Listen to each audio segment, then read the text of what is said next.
someone can relate to what I'm about to say.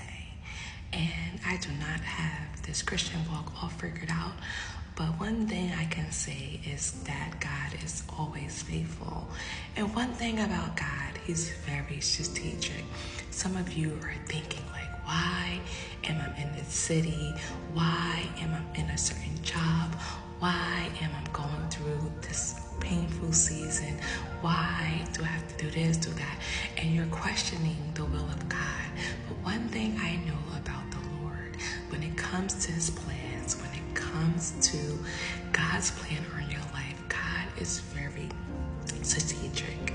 And if we can only trust God in this season, we can only submit to His plan. And some things may seem odd, some things may seem scary, some things may seem like, what, God? What are you trying to do in this season? But one thing that comes to my mind, this verse, is Jeremiah 29:11. For I know the plans I have for you, declares the Lord. Plans to prosper you and not to harm you. Let me say that one more time. Plans to prosper you and not to harm you. And some of you are in a position where you feel like, God, I don't know if I could do this. I don't know if I can take this any longer. But God has no plans to harm you, but to give you a hope and a future.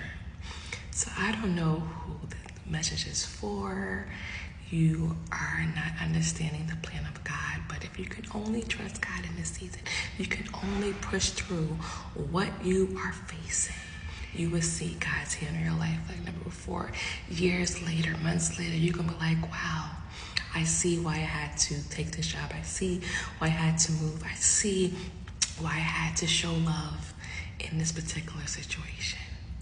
So I don't know what that's for. Feel free to follow for more. God bless. Bye-bye.